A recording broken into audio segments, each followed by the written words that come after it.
Remembrance, Reckoning, and Myth in Stories of the Dead, a critical review. Introduction. F.D. Bush's Stories of the Dead is an ambitious fusion of post-apocalyptic horror and metaphysical myth-making, comprising two narrative volumes, Psilocybin and The Red Wedding, alongside two doctrinal texts, Liber Anthropophaticus and Liber Initiatorum Mortis. This interconnected universe positions itself as more than a straightforward zombie saga. Bush blends survival narrative with invented scripture and occult philosophy, crafting a work of philosophical horror that invites intellectual as well as visceral engagement. The result is a formally daring, mythopoeic cycle that demands serious consideration of its literary merit, thematic cohesion, stylistic execution, and narrative risks. This review will examine each component, the narrative volumes and the doctrine texts, before assessing their unity and the author's vision. Bush's choice to release the story incrementally, piece by piece, will be considered in light of the work's unfolding mythic structure and its implications for readers. Throughout, we will compare Bush's fictional doctrines to real-world mystical frameworks, from Hermeticism to Gnosticism, to illuminate the philosophical depths of Stories of the Dead.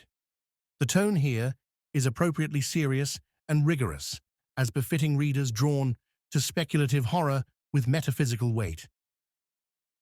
Narrative volumes, Psilocybin and The Red Wedding. What follows contains spoilers of the Stories of the Dead novels. If you have not finished volumes 1 and 2, do not proceed further. Rather, click the link in the description to listen to the Stories of the Dead audiobook playlist. Bush's narrative volumes form the backbone of Stories of the Dead, following the journey of Psilocybin, a 58-year-old hermit and reluctant witness to civilization's collapse. Volume 1, Psilocybin, opens not with urban chaos, but in a liminal space of ancient quiet. In the old forests of southwestern Russia, long before the roads crumbled and the cities grew silent, there was a clearing known only to those who still listened to the land. Untouched by satellite or scripture, where smoke curled slowly toward the stars, and the trees whispered to one another in the wind. This evocative scene immediately signals Bush's stylistic approach, lush, almost folkloric prose that elevates the horror setting into the realm of myth. The tone is one of reverence and foreboding. Fire is sacred, and silence means something in this world. By situating the genesis of his apocalypse in a shaman's campfire prophecy, Bush frames the zombie outbreak not as cheap thrill, but as the fulfillment of an older, cyclic doom. Indeed, in that opening chapter, a shaman spoke of the wheel of life, of cycles unheeded, and of a coming reckoning, a pivotal foreshadowing that casts the oncoming plague as cosmic retribution for humanity's negligence. This is a zombie tale operating on the level of archetype and fate. Volume 1 chronicles the initial stages of the fall, as the apocalypse is known, primarily through Phil's eyes. Phil is portrayed not as a larger-than-life hero, but as an everyman survivor, marked by age, loss, and silence. Bush's characterization is subtle, yet effective. Phil's weathered presence, 58 winters to his name, and the weight of twice that in his eyes, with a wild graying beard and a gaze that has seen too much and trusts too little, grounds the story in pathos. He survives the sudden contagion and onslaught not by combat skill or bravado, but by instinct and caution. When chaos erupts at the forest festival, infected victims attacking the living, Phil simply runs, leaving behind his younger cousin Joe, in a scene that haunts him thereafter. This choice, flight over fight, is a narrative risk that Bush takes with his protagonist. It makes Phil less conventionally heroic, yet far more human and poignant. The literary merit here lies in the restraint. Bush favors psychological realism and emotional truth over genre cliché. The horror elements, the infected lunging at victims, a horde at Joe's heels, are certainly present, described with visceral urgency, but the real emphasis is on Phil's trauma and guilt as a survivor. Volume 1 ends on an elegiac note, with Phil living feral and alone for weeks in the woods, worn and hollowed, nearly mute from shock, until he stumbles upon a last remnant of civilization, a fortified settlement in the wilderness. The final image is quietly powerful. Phil stands trembling at the edge of a clearing, weeping silently as a gentle breeze dries the tear in his eye. Bush closes Volume 1 with this tableau of fragile hope and profound loneliness, daring to let silence and emotion, rather than action, carry the climax. Volume 2, The Red Wedding, shifts gears, expanding the scope from solitary survival to communal crisis.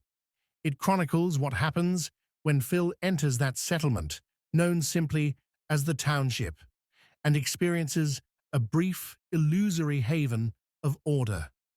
If Volume 1 was about isolation, Volume 2 is about the dangerous allure of society reborn. Bush frames this volume with deliberate intertextual irony. The Red Wedding evokes the infamous massacre from Game of Thrones, preparing the reader for a story of hope turned to horror. Indeed, the narrative arc of Volume 2 follows this trajectory. As an opening epigraph in the volume's epilogue notes, The Red Wedding began with a fragile thread of hope. Hope that maybe, just maybe, the world had one last safe place left. Psilocybin came to the gates of the township not as a warrior nor as a prophet, but as a man worn down by grief and time. And yet, what he found there was not rest, but reckoning. This passage encapsulates the tragic structure of the novel. The sanctuary Phil finds is temporary and ill-fated, setting the stage for a reckoning both personal, Phil cannot remain the passive hermit, and societal, no refuge escapes the consequences of the fall. In The Red Wedding, Bush displays strong narrative pacing and tension. The first half of the volume builds a sense of uneasy hope. The township is described as a patchwork society clinging to fragile order, a symbol of stubborn humanity, of the final breath before the plunge. We meet a cast of survivor characters: a sheriff, a mayor, a nurse, and guards, who, though sketched with pulpy monikers, represent flickers of personality and community in the bleak landscape. Here, Bush takes another narrative risk. He infuses the story with almost comic book flourishes. The leaders are literally called Mayor Krusty and Sheriff Prawn, walking a fine line between archetype and caricature. Yet any potential camp is swiftly undercut by the gravity of events. The volume's centerpiece is The Red Wedding itself, a catastrophic attack on the township by an emergent authoritarian faction calling themselves the New World Order. Bush's handling of this climax is intense and unflinching. Chapter titles like Baptism by Blood signal the carnage, and indeed the siege is depicted through gunfire echoing around a church and the settlement going up in flames. The violence is chaotic and harrowing, but importantly, it is never gratuitous. It serves to illustrate the novel's philosophical contention that safety in such a world is illusory. By the end of Volume 2, the township lies in ruins, its defenders dead or scattered. In the aftermath, morning light falls on a crooked steeple, and dust, floated on the beams like ash, over the ruins of the township, a haunting image of beauty and despair. If Volume 1 was about the end of the old world, Volume 2 is about the failure of the first attempts at a new one. In literary terms, Bush succeeds in escalating the stakes and broadening the thematic scope, while maintaining a tight focus on Phil's personal evolution. Phil is scarred, literally disfigured in the battle, and forced out of anonymity. As the epilogue observes, this marks the end of an era where survival meant merely hiding for him.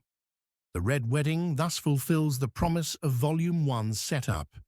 It pushes the protagonist from passive witness to active participant in whatever comes next, setting the stage for further installments.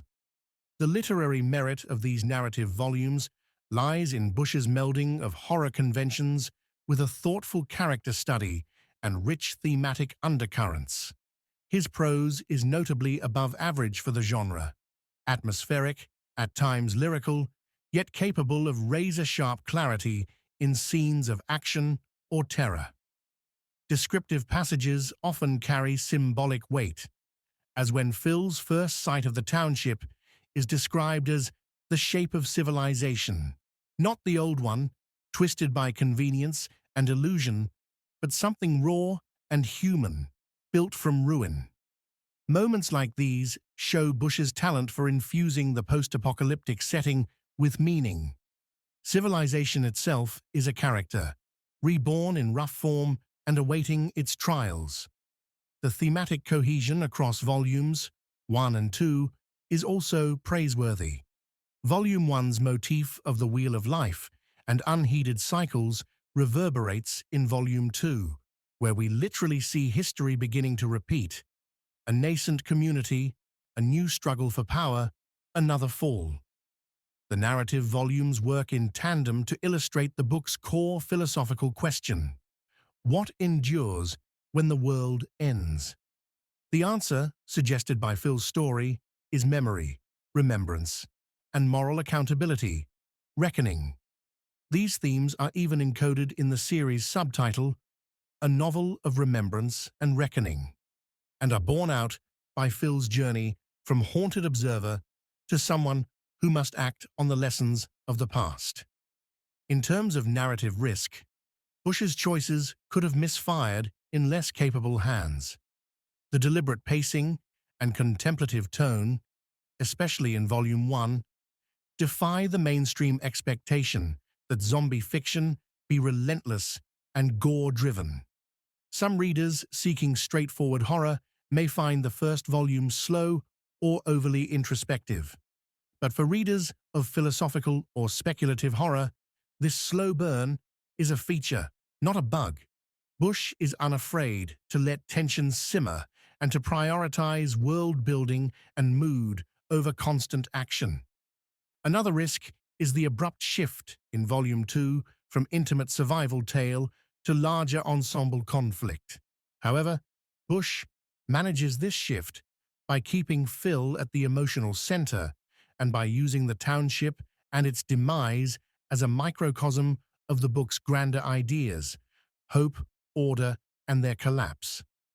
Even the cheeky allusion in the title The Red Wedding is a gamble, potentially inviting comparison to a landmark pop culture moment.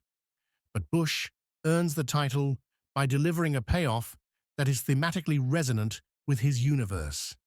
In short, the narrative volumes succeed as both a gripping story of apocalyptic survival and a scaffold for the series' philosophical architecture. They are deliberately incomplete in themselves, each ending on a to-be-continued note. Yet each volume feels distinct in focus, one of solitude and prophecy, one of community and violent revelation. This incremental narrative method ties directly into Bush's authorial approach, which we will discuss later. Doctrine texts, Liber Anthropropheticus and Liber Initiatorum Mortis. What follows contains spoilers of the stories of the dead doctrines. If you have not finished both doctrines, do not proceed further.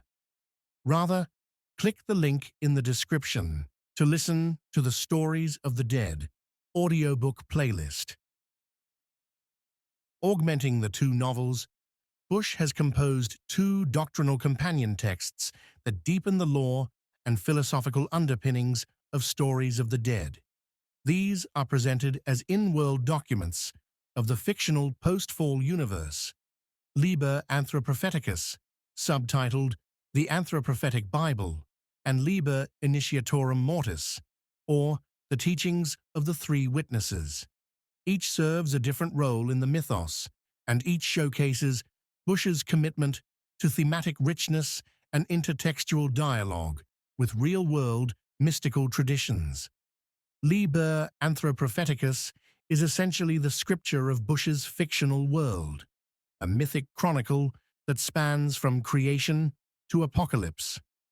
Written in the elevated style of a holy book, complete with Latin passages and translated verses, it reads like an apocryphal blend of Genesis and Revelation, reimagined for a cyclical, post-human cosmology. The text is organized into 7 books, or libri, each corresponding to a stage of the cosmic drama and a balance between opposing forces. In this mythology, the universe, called the All, begins with a fundamental duality. In the beginning, there were two, and the two made one, and the one made all. And history unfolds through a series of equilibriums, balances struck and broken. Bush's fictional scripture recounts a familiar arc of fall and redemption, but with its own esoteric symbolism. There is a fall of man, echoing Eden, described as the separation from the All, a great flood, Diluvio Magno, the rise of proud cities and iron wars, plagues, and finally a resurrectio carnis, literally a resurrection of the flesh, i.e., the dead rising, which is the in-world explanation for the zombie apocalypse.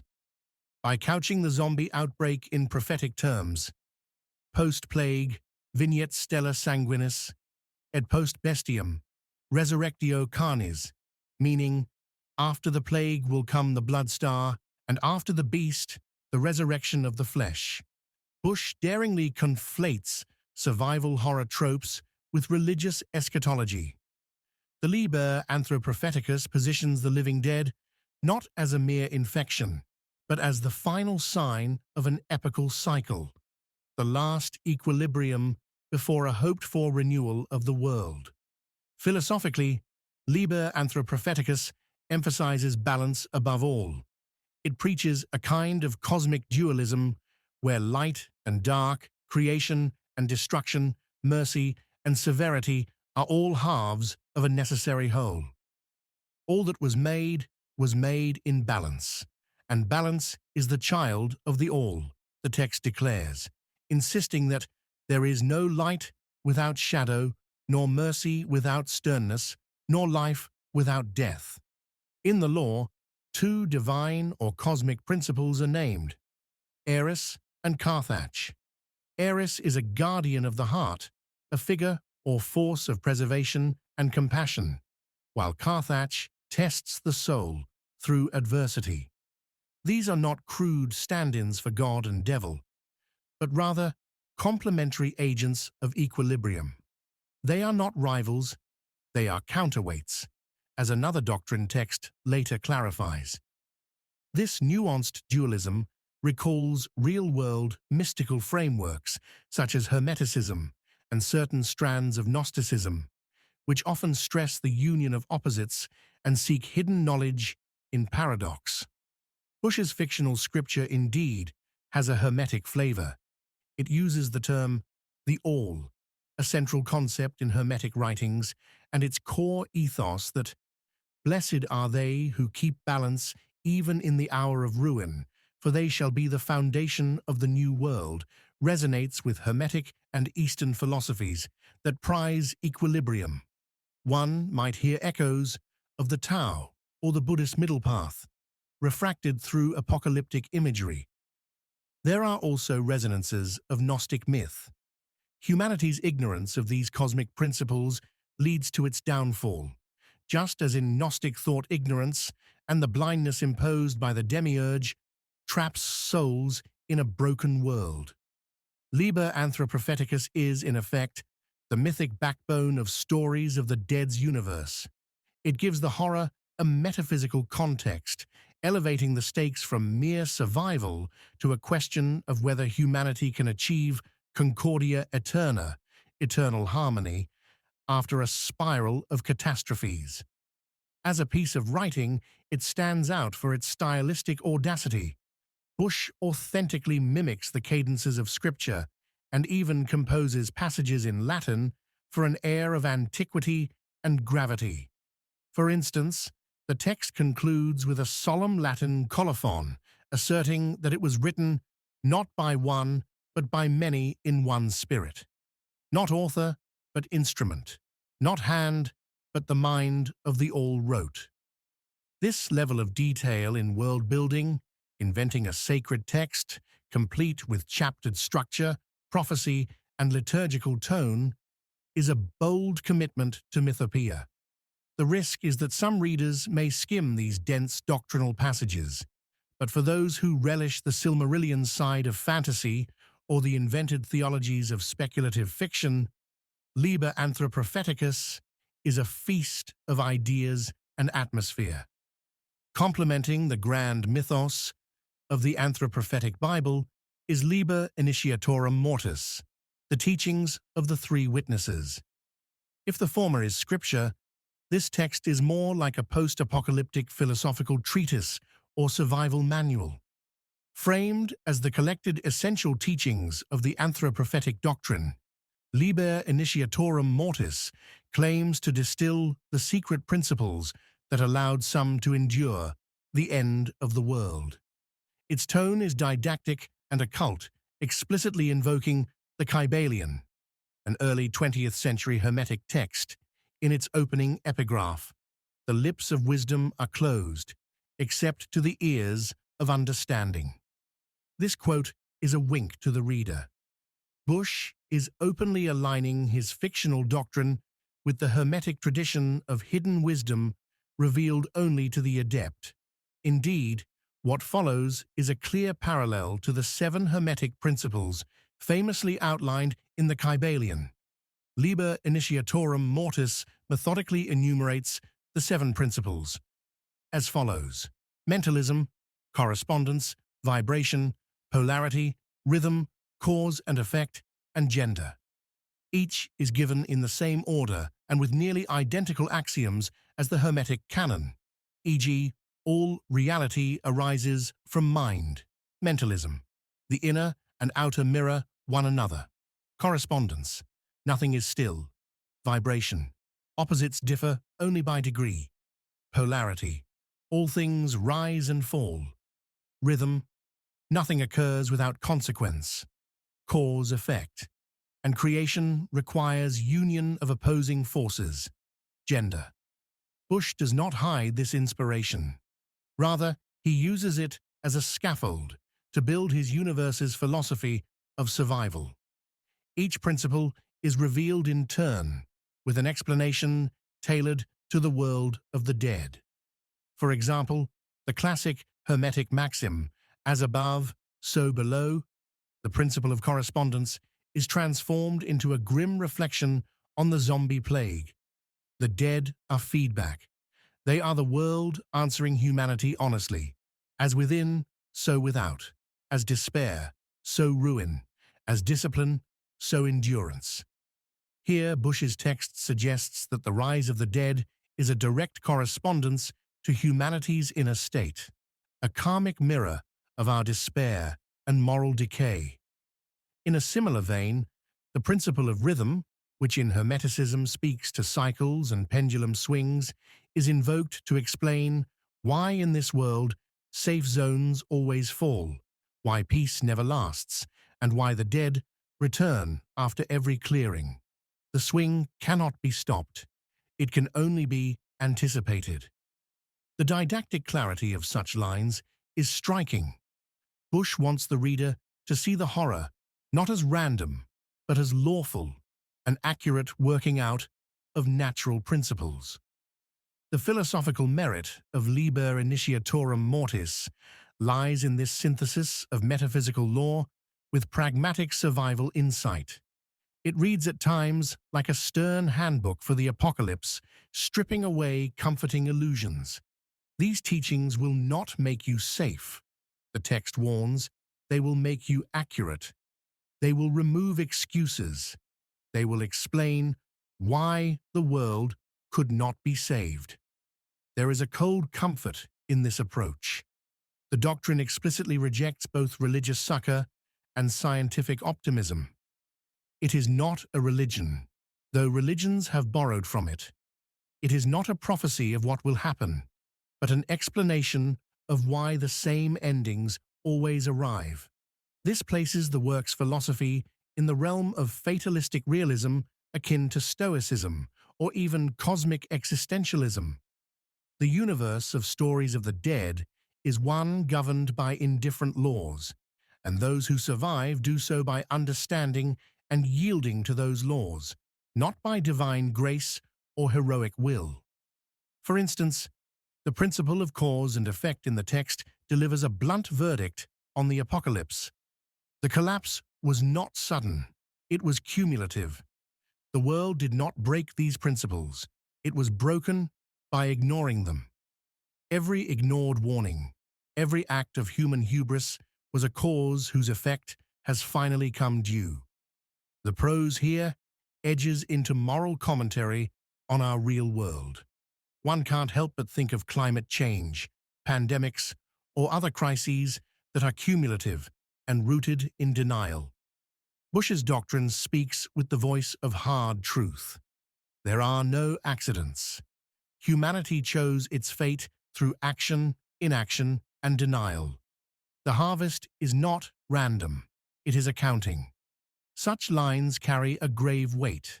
They transform the zombie apocalypse from a grotesque fluke into a judgment upon human folly, rendered in quasi-mystical but incisive terms.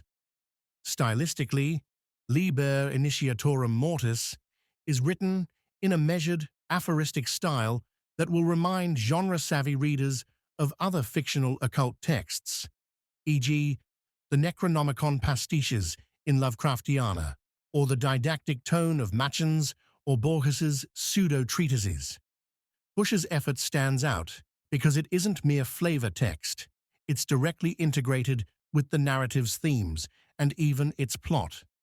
The three witnesses of the title imply in-world characters who have compiled this doctrine after seeing the end. The narrative volumes indeed suggest there are wise survivors, or a cult, who interpret these principles. The text even critiques a misapplication by a cult, noting that the cult believes this principle grants authority. They mistake inevitability for permission. This interplay between story and doctrine enriches the universe.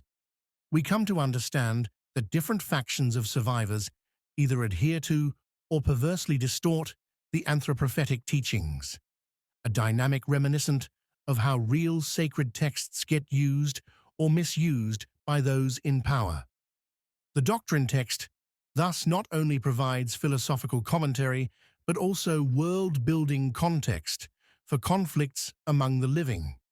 Indeed, the New World Order villains of Volume 2 literally embody the hunger for power that the doctrine warns about. In comparing Bush's fictional doctrines to real-world frameworks, the influence of Hermeticism is most explicit. The lifted seven principles and the concept of the all are direct homages. Bush effectively reimagines Hermetic teachings in a survival setting, demonstrating the versatility of those ideas. Readers versed in Hermetic or New Age philosophy will recognize the language and be intrigued or amused by its application to zombie lore. There are shades of Gnosticism too, the emphasis on hidden knowledge for the elect capable of understanding, and the idea that the world's rulers, or in this case the masses, were ignorant of reality's true nature and thus doomed themselves, align with Gnostic thought. The anthropropheticus mythos of the all and the fall of man has a Gnostic ring. Humanity separated from the all, wandering through cycles of ruin until perhaps achieving reunification in a concordia eterna, eternal harmony. Even the figure of Eris has a faint echo of Sophia, wisdom from Gnostic lore, while Carthag's testing role is akin to the demiurgic or adversarial forces that unwittingly further the divine plan by challenging the soul. The doctrines also resonate with Eastern philosophy in their insistence on balance and the unity of dualities. One might compare Eris Carthage to yin and yang, or the seven equilibriums to the Hindu concept of cyclical yugas. Yet Bush's stew of influences never feels derivative in a lazy way. Rather, it comes across as a conscious conversation with these traditions. The fictional doctrine is meta in the best sense. It knows its own roots. By quoting the Kybalion and using a biblically ornate style, Bush invites the reader to place stories of the dead within the continuum of humanity's meaning-making systems, myth, scripture, occult philosophy, all of which have historically been used to cope with plagues and apocalypses of their times. From a critical standpoint, one could argue that these doctrine texts carry a risk of didacticism or could alienate readers who came purely for horror entertainment. Not every horror fan will want to pause for a metaphysics lesson, however colorful. Bush mitigates this by segregating the texts. They can be read alongside the narrative or separately at the reader's leisure. This modular design is clever. The doctrine enriches the story for those inclined to dive in, but it doesn't interrupt psilocybin's tale with long expository monologues. In terms of execution, both Liber Anthropophaticus and Liber Initiatorum Mortis are impressively consistent and imaginative. They feel like artifacts from the world Bush has created, lending the stories of the dead universe a rare depth and credibility. Just as Tolkien's Silmarillion gave Middle-earth a creation myth, Bush's doctrinal texts give his post-collapse world a past and a philosophy. In the genre of zombie fiction, which is often content with surface-level survival scenarios, this approach is refreshingly ambitious. Stylistic unity and thematic cohesion. Considering the diverse formats of stories of the dead, novel, scripture, tractate, one might expect tonal dissonance or fragmentation. Yet one of Bush's notable achievements is how these pieces speak to each other to form a coherent whole.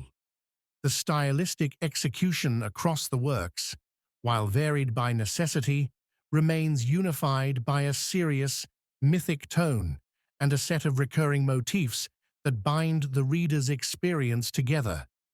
The most obvious unifier is the voice of the authorial narrator, which is measured, somber, and rich with symbolism, whether we are reading narrative or doctrine. Bush has a clear authorial voice that comes through as thoughtful and unflinching. In the novels, this voice shows in the descriptive narration and the reflective asides.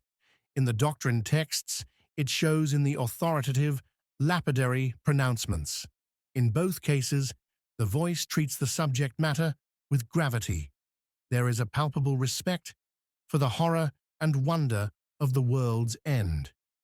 Even when the narrative dips into the visceral, e.g. gory attacks, frantic chases, Bush's prose avoids gratuitous shock. Instead, there's often a sense of the sublime amidst terror, as when he describes a silent forest full of dread as the world itself was holding its breath, or when he juxtaposes a child's laughter with the stillness of a ruined world to poignant effect. This consistent tone helps the doctrinal sections feel like a natural extension of the story's universe rather than a jarring appendix. Reading Liber Anthropophaticus, for example, one encounters the same imagery of fire, silence, and cycles that pervade Phil's journey. The shaman's campfire prophecy of a coming reckoning finds its echo in the scripture's decree that, when the final hour shall sound, the voice of Eris and Carthage shall resound as one. Both foretell a decisive moment of truth. The wheel motif is another thread. The shaman speaks of the wheel of life. In Volume 1's afterword, Bush writes, "The wheel keeps turning, as does the cycle." And the entire doctrine is essentially a model of cyclical time. Such echoes are not coincidence. They are evidence of careful orchestration, giving the reader the sense of a grand design behind the storytelling. The thematic cohesion is even more pronounced. Across all texts, certain key themes are reiterated: memory versus oblivion, knowledge versus ignorance, balance versus hubris, and the human capacity for endurance. Memory is foregrounded from the start. The narrative is presented as fragments of something true, a record, a warning, a memory. This archival conceit, the story compiled from journals and broadcasts, not only lends realism, but ties into the Doctrine's idea that those who remember and understand the past, the witnesses, are the ones who survive and carry wisdom forward. The idea of witnessing recurs. Phil is a reluctant witness to collapse, and the Doctrine text is literally by three witnesses. In a Gnostic or Hermetic sense, to witness is to attain gnosis, to see reality as it is. Bush uses this concept to align the personal arc, Phil's awakening to the truth of his world, with the cosmic arc, humanity's potential awakening to the all or the equilibrium. Knowledge versus ignorance is thus a binding theme. The characters who listen, Phil listening to the shaman for instance, are contrasted with those who blunder blindly, the outsiders who bring sickness to the forest festival, or the New World Order thugs who think brute power can reset civilization. The Doctrine explicitly states, humanity was not destroyed by catastrophe, but by misunderstanding the nature of reality itself, a line that could serve as the thesis for the entire saga. Meanwhile, balance versus hubris is illustrated on multiple levels. The macro story of the fall is one of humanity upsetting the balance, with overweening cities, wars, experiments, all hinted in the scripture, and being corrected by collapse. On the micro story level, in Volume 2, the township's fragile balance is broken by the violent ambition of the invaders, showing again how power unchecked by equilibrium leads to ruin. The Anthropophaticus Beatitude, "Blessed are they who keep balance even in the hour of ruin," could apply equally to an individual maintaining moral balance, e.g., Phil retaining his humanity amidst chaos, as to communities or societies. Finally, the theme of endurance is embodied by Phil and others who persist. There are no supermen here, only what Bush calls witnesses who endured. Endurance itself is elevated to a sacred act. The sacred act of simply noticing, as Bush beautifully writes of Phil's solitary journey. Survival is not just a physical contest, it's a spiritual one, of retaining one's capacity to witness and remember in the face of annihilation. In this way, the thematic concerns of the Doctrine texts, why some endure and most do not, loop back directly into the narrative's character arcs. One might ask, does the stylistic experiment of mixing novelistic storytelling with pseudo-scriptural exposition actually work as literature? Largely, yes. Bush's stylistic unity comes from his consistent seriousness and the interplay of content. When reading the narrative volumes, one senses the mythic depth behind events even if one hasn't yet read the Doctrine, because the characters themselves speak in almost archetypal terms, e.g., the shaman's prophecy, the symbolic naming of chapters like the hermit emerges or baptism by blood. Conversely, when reading the doctrine texts, the abstract principles are continually brought to life by references to the world of the dead. For instance, the principle of vibration mentions why the clever outlive the armed. The dead do not hunt strategy, they hunt stillness, directly invoking the behavior of zombies in the narrative. Thus, each format illuminates the other. This cross-referencing ensures that the reader who engages with all parts is rewarded with a multidimensional understanding of the story's universe. It's akin to how reading Tolkien's appendices or histories gives The Lord of the Rings a greater poignancy, except Bush places those appendices in parallel with his main tale, letting us toggle between the immediate and the eternal. Of course, this ambitious structure could risk overwrought self-importance if not handled carefully. There are moments where the weight of exposition could have dragged down the pace, but Bush wisely keeps the doctrine texts separate and concise. Each is under 30 pages and segmented for digestibility. The narrative itself isn't overloaded with metaphysical monologues. Characters act and speak believably for their situations, while the broader commentary happens in the supplemental texts and authorial voice. This separation of concerns allows the stylistic integrity of each part to flourish without tonal whiplash. When a reader does choose to integrate the knowledge from the doctrines back into the story, it clicks smoothly. Suddenly, Phil's reticence, the repeated references to cycles, or the fatalistic events all acquire an added layer of meaning. In a way, Bush has structured an interactive puzzle for his audience. The texts invite us to piece together the full cosmology and message, much as the survivors in the story might piece together old journals and teachings to make sense of their world. This makes reading Stories of the Dead a more immersive and intellectually engaging experience than a linear horror novel. It respects the reader's curiosity and intelligence, expecting us to notice patterns and draw connections. For readers who delight in rich mythological subtext, the mythopoeia crowd, this is a satisfying unity of form and content. For those less inclined, the main story can still stand on its own as a sobering tale of apocalypse, though admittedly, one might miss the full import without the context of the doctrines. Authorial vision and incremental unfolding. F.D. Bush's authorial vision for Stories of the Dead is nothing short of epic.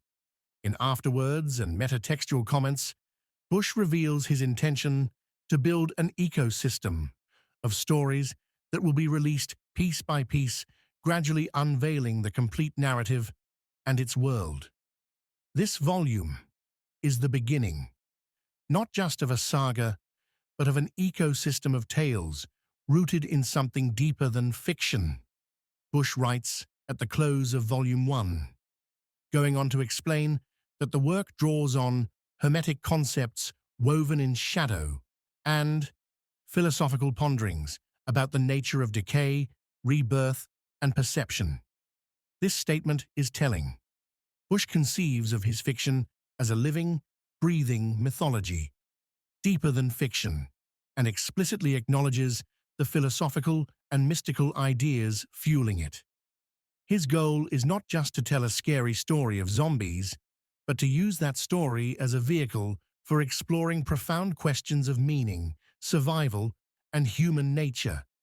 In a sense, he is performing a bit of a magic trick that horror occasionally pulls off at its best, smuggling existential philosophy into the reader's mind under cover of nightmarish entertainment.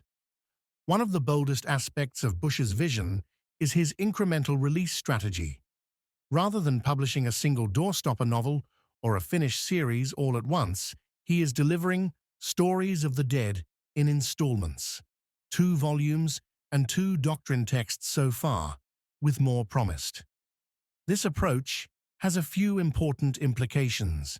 First, it mirrors the way mythologies and scriptures themselves often develop over time. Just as religious texts accrete, with new chapters, gospels, or commentaries emerging across generations, Bush's universe grows organically, allowing earlier parts to inform later ones and vice versa. Readers become participants in the unfolding myth, speculating between releases, rereading older parts for clues, and anticipating revelations. This episodic method can heighten engagement, especially for a community of readers who enjoy dissecting every hint. And Bush certainly plants many subtle clues, the afterwards reference every subtle clue being aligned by an internal logic. On the other hand, incremental storytelling is a narrative risk in itself. It demands patience and trust from the audience.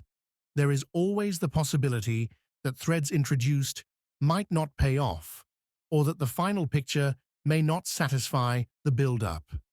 So far, however, Bush has managed expectations well by thematically completing each installment even as larger mysteries remain. Volume 1 established the tone and central character. Volume 2 delivered a pivotal turning point and hinted at the broader conflict. The doctrinal texts, released alongside or between the narrative volumes, provide partial catharsis by revealing the why behind events, even if the what next is yet to come. Thus, readers are given answers in one dimension, philosophical, while suspense persists in another, plot, keeping the experience both intellectually fulfilling and dramatically tense. Bush's incremental approach also speaks to a keen awareness of modern multimedia storytelling.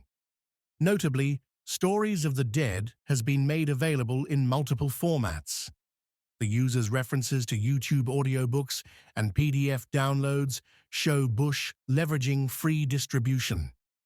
This suggests an open-source mythos, where the author might be prioritizing reaching an audience and building a following over traditional publishing. In spirit, this is reminiscent of how creepypasta stories or ARG narratives unfold, pieces released into the world for a community to assemble. Bush's vision, however, is more literary and controlled.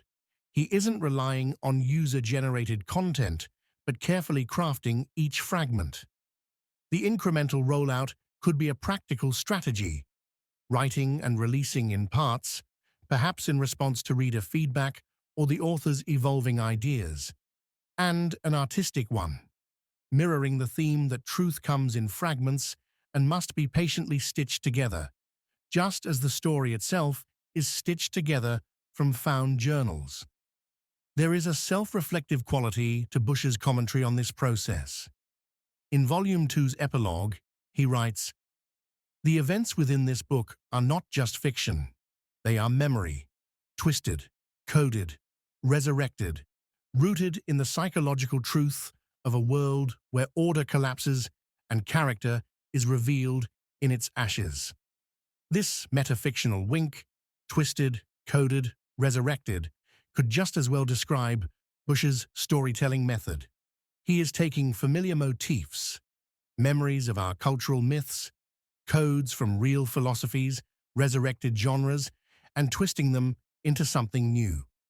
He wants us to consider that Stories of the Dead is not just fiction, in the sense that it's aiming for a truth beyond the literal. The authorial vision here is comparable to what we see in the best speculative fiction, an intent to use imagination as a lens on reality. When Bush notes that the series grew from memories, from myths, from moments where silence said more than words, he is aligning himself with a tradition of writers who turn personal or collective anxieties into allegorical tales. The fear that the end won't come with fire, but with stillness, one of Bush's most haunting phrases, shows how his personal quiet terror about societal collapse became the seed of this creative work. This kind of introspective honesty in the afterwords reveals a lot about his goals. He is not merely trying to shock or entertain, he is grappling with the meaning of apocalypse. In doing so, he joins authors like Mary Shelley, Richard Matheson, or even Octavia Butler, who used end-of-the-world scenarios to explore human nature and ethical philosophy. The philosophical and literary ambition of Bush's vision is commendable. He aims to unite the visceral impact of horror with the reflective depth of philosophical fiction. Few horror writers attempt to craft a full-fledged mythopoeia, a new mythos with its own cosmogony and teachings within a modern narrative. Those that do, perhaps Clive Barker in Imagica or Dan Simmons weaving philosophical texts into the Hyperion cantos, often risk overwhelming the reader. Bush navigates this by keeping the prose accessible even when the ideas are complex. The doctrines, while archaic in style, are lucid in content. The novels, while literary, still deliver on tension and character. His vision also has a strong moral undercurrent without being preachy. The story forces us to ask, what caused the fall of humanity? And by extension, what flaws in us might cause our own downfall? The answer Bush gives is sobering: ignorance, imbalance, loss of meaning. But he also plants the seed of hope in the notion that understanding and memory, the remembrance of his subtitle, can guide a rebirth. It's fitting that psilocybin's quote closes Volume 1, "I am you, you are me, and we are us," a simple statement of unity that borders on the mystical. In the context of the series, this quote, dated circa 2026 in the story, hints that Phil's journey will lead to a revelation of interconnectedness, perhaps his personal gnosis that echoes the doctrine of the all. Bush, as an author, clearly wants the reader to arrive at a similar sense of connection between ourselves and our world, between past and present, between one another. This thematic destination is one reason the incremental release feels appropriate. It allows time for contemplation and for the audience to mentally engage with these connections rather than rushing to a finish. In sum, Bush's authorial vision is intellectually rigorous and deeply serious, exactly as one would aim for when writing philosophical horror. He treats his audience with respect, assuming we will pick up on allusions and grapple with big ideas. At the same time, he has crafted a story that functions on a visceral level. There are genuine moments of suspense, dread, and emotional payoff.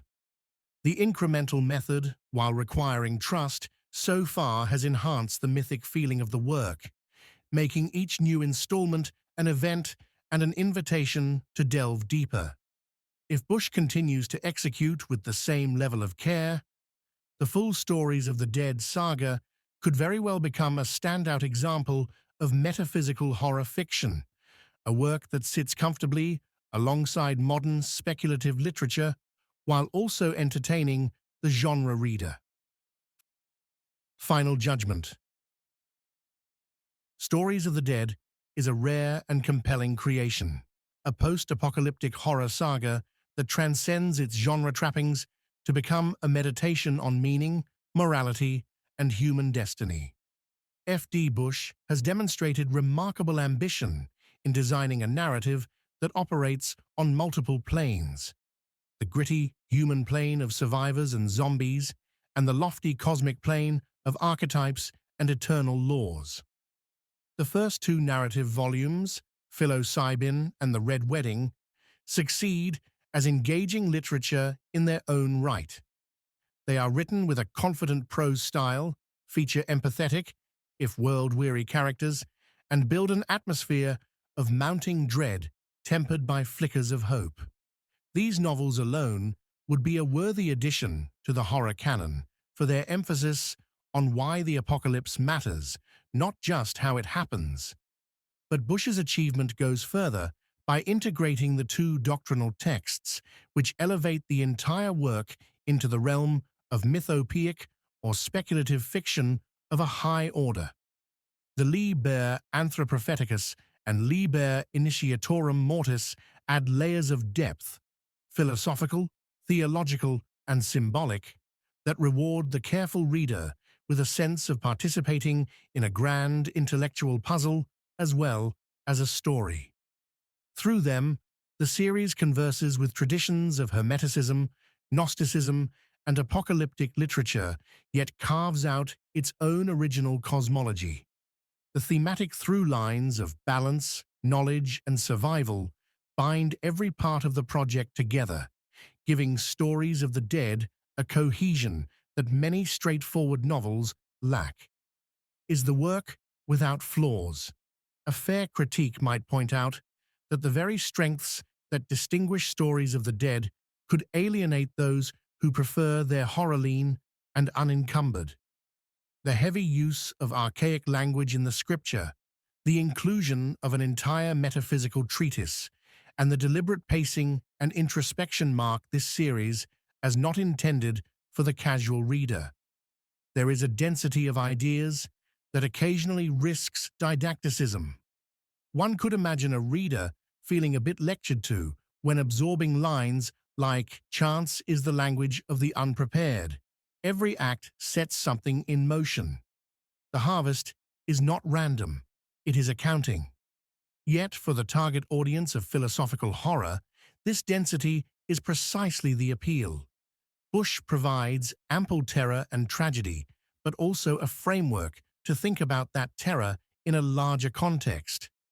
In doing so, he achieves a kind of modern myth-making. The incremental unveiling of the story, much like serialized epics of old, heightens this feeling. We are watching a new mythos being born in installments, and we have time to internalize each part. Ultimately, Stories of the Dead can be judged a success on both literary and philosophical grounds. Its literary merit lies in Bush's descriptive power, narrative structure, and character focus, which together make the horror resonate on a human level. Its philosophical merit is evident in the care with which it constructs an internally consistent doctrine that doubles as social commentary and existential inquiry.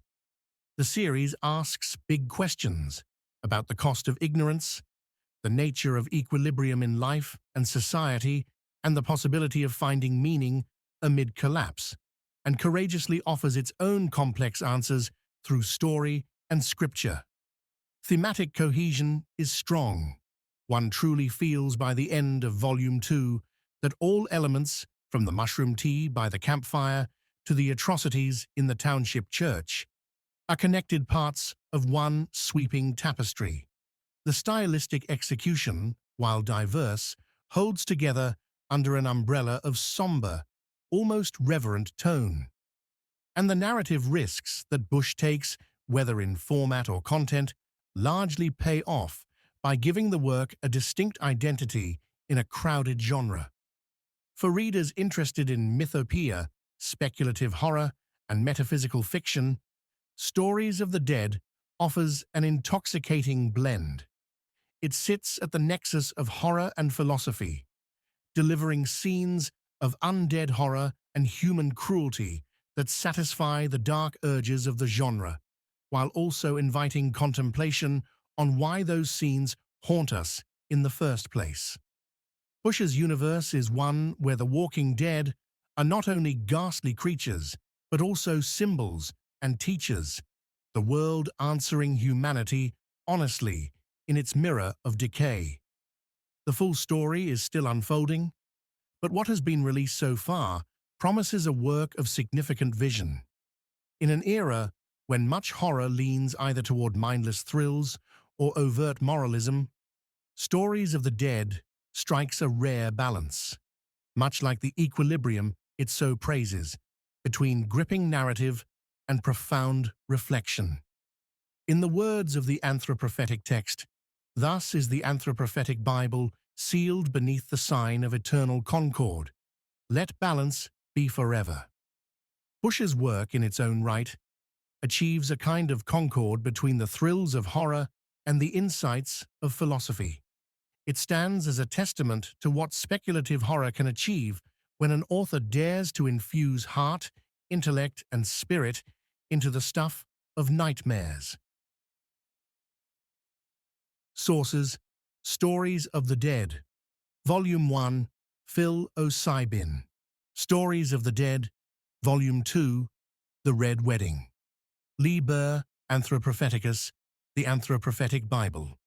Liber Initiatorum Mortis, The Three Witnesses.